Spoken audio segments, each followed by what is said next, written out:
Boa noite, galera. Tudo bem? Aqui quem fala é o professor Wendel Alves. A gente está indo para a segunda aula. Na primeira aula, a gente tratou sobre uma visão geral das fontes do direito administrativo. E agora a gente vai tratar sobre a formação histórica do direito administrativo. A gente vai estudar qual é a origem do direito administrativo. Professor, por que é importante eu saber qual é a origem de institutos?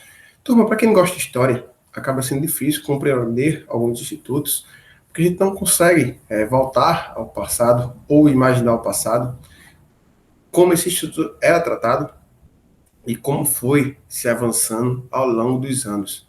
Então, assim, é importante a gente conhecer a origem de alguns institutos jurídicos, porque a gente acaba compreendendo melhor sobre esse instituto e isso acaba servindo para a fixação.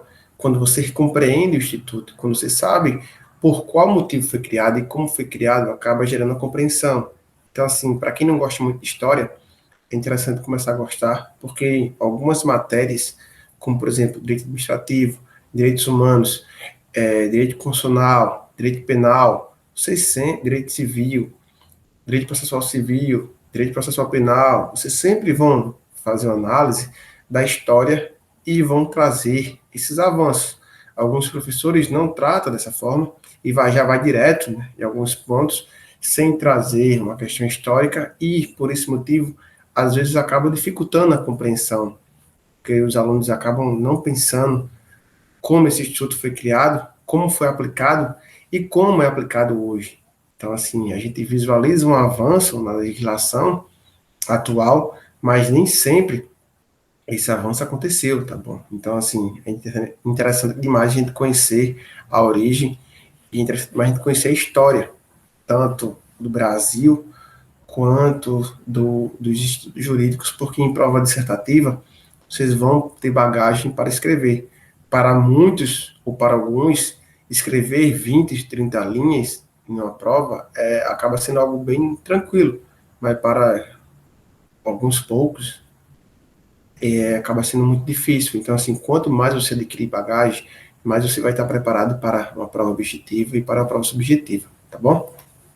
Galera, com relação à formação histórica do direito administrativo, há um consenso da doutrina acerca do local de origem do direito administrativo. Então, se cair na prova, por exemplo, aluno, qual é a origem do direito administrativo? Você marque França do século XIX.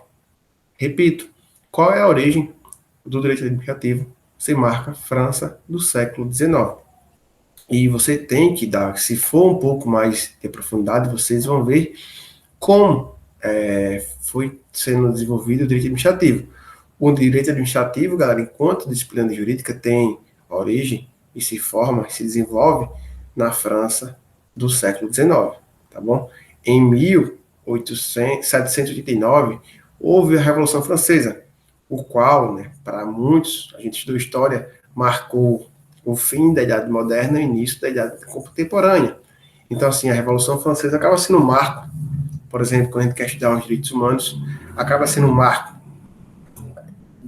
do fim do absolutismo e início do Estado de Direito e acaba sendo um marco da Idade Moderna e o início da Idade Contemporânea. Tá bom? A Revolução Francesa é muito importante para a gente compreender institutos, inclusive a Declaração Francesa dessa época é importante para a gente compreender como é tratado os direitos humanos. Tá bom? Nesse contexto de Revolução Francesa de século XIX, houve, né, uma nova ordem jurídica e política. Qual nova ordem jurídica e política foi essa? O Estado de Direito, que traz a expressão império da lei. Cuidado com essa expressão, império da lei, porque atualmente a gente já visualiza que o Estado de Direito acaba sendo o regime jurídico tratado por um direito posto. Qual direito posto é esse? É com base nas fontes do direito. A gente viu na aula passada quais são as fontes do direito que a gente precisa estudar para aprender e para responder questões. Quais são? Doutrina, jurisprudência, súmulas e a legislação. Então, o Estado de Direito é o Estado que é regido por um direito posto e esse direito posto é com base nas fontes do direito. Quais são as fontes do direito, professor? Mais uma vez, doutrina, jurisprudência, súmulas vinculantes do STF, do STJ, princípios, e a gente não pode esquecer da legislação. É importante demais estudar a legislação, tá bom? Então, mediante essa nova ordem jurídica e política, surge de uma necessidade uma disciplina que cuida da relação do Estado com a lei, da relação do Estado com o direito.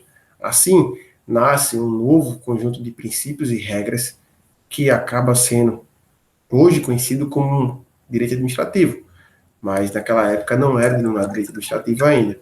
Mas hoje a gente estuda o direito administrativo com esse conjunto de normas que o Estado se relaciona com o direito e acaba surgindo um conjunto de princípios e regras do direito administrativo. Galera, se eu perguntar a vocês quais são os princípios que estão previstos no caput do artigo 37 da Constituição Federal. Galera, vocês têm que aprender isso, decorar, esquematizar, memorizar. Vocês têm que responder essa questão. Quando cair, quais são os princípios previstos no caput do artigo 37 da Constituição? Vocês têm que lembrar da expressão LIMP: legalidade, impessoalidade, moralidade, publicidade e eficiência. Legalidade, impessoalidade, moralidade, publicidade e eficiência.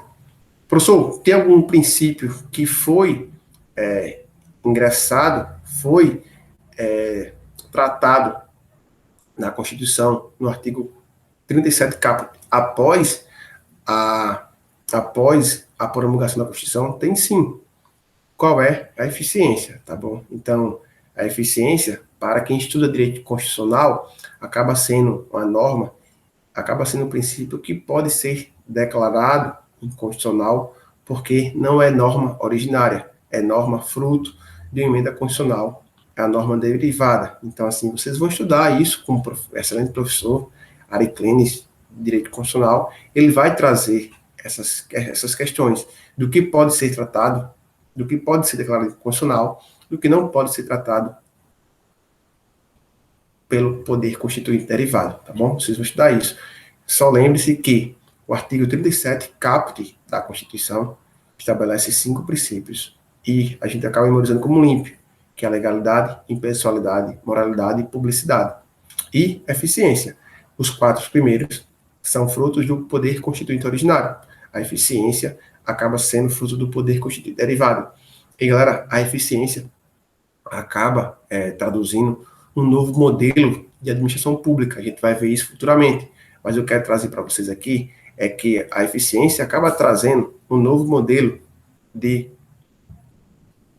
direito administrativo, um novo modelo do direito administrativo. Qual é? É a nova gestão ou modelo gerencial.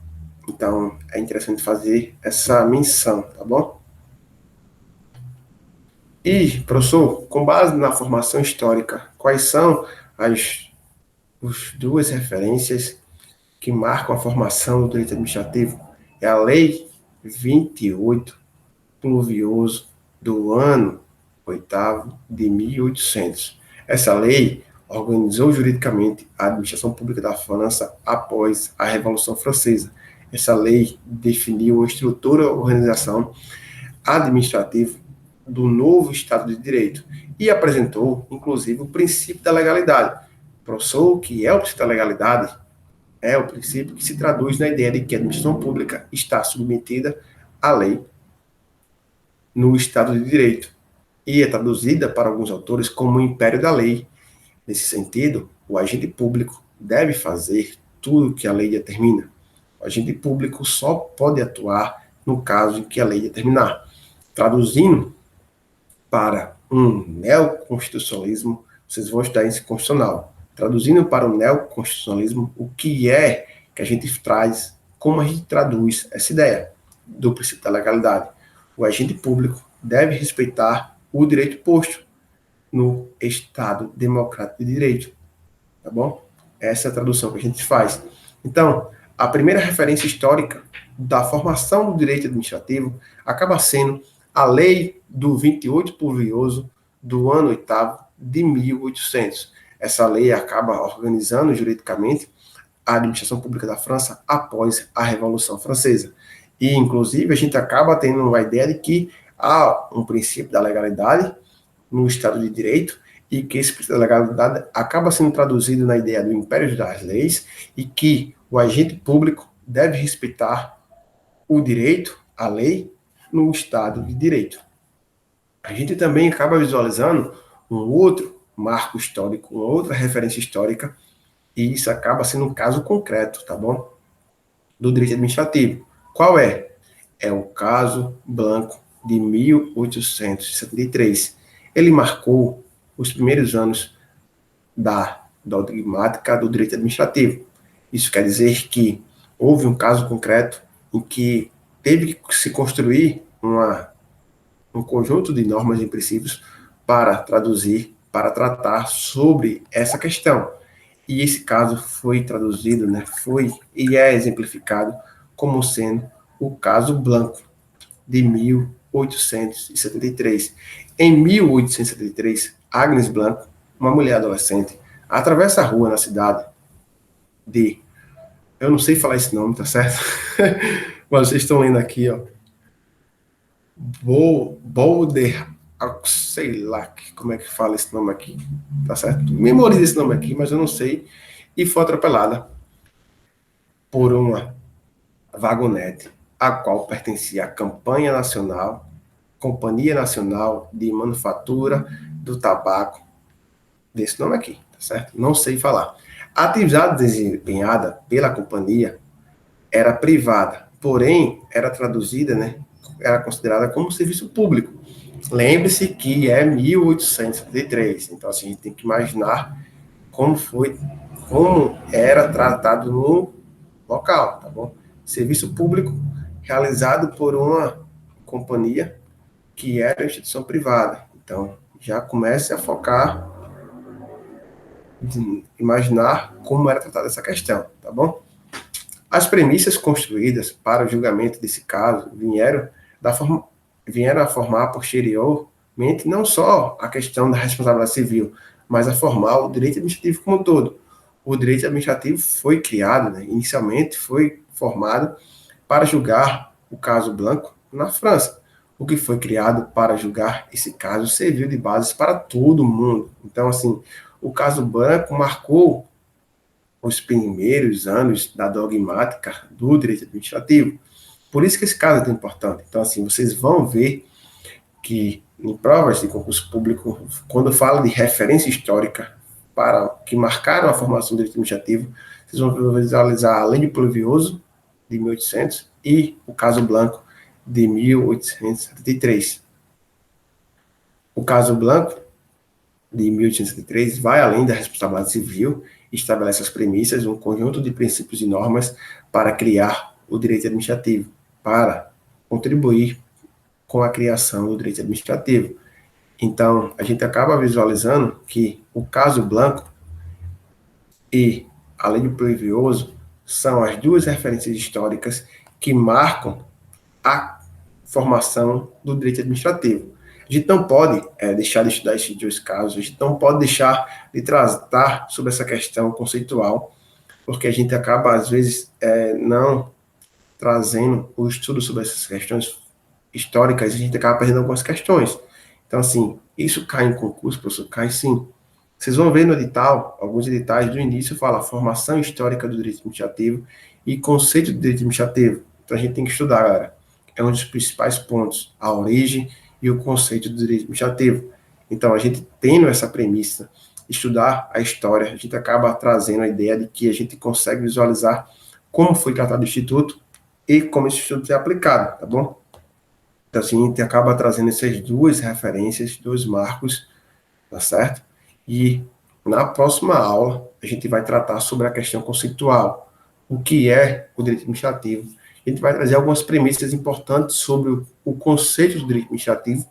A gente não pode, galera, deixar de trazer o conceito de direito administrativo, porque como o curso de direito e como essas questões, por exemplo, direito administrativo, direito constitucional, direito penal, direito processual penal, direitos humanos, são disciplinas, são ramos do direito que fazem parte de um estudo conceitual. A gente tem que, didaticamente, trazer o conceito e apresentar qual é o método, qual a técnica que a gente utiliza para trazer esses conceitos, para traduzir uma definição adequada. E a gente também tem que trazer, galera, vários conceitos, que cada doutrinador aprende seu conceito com base no critério, numa técnica, e também tem que trazer o conceito majoritário, e esse conceito majoritário serve para cair em prova. Então, assim, vocês vão ver o estudo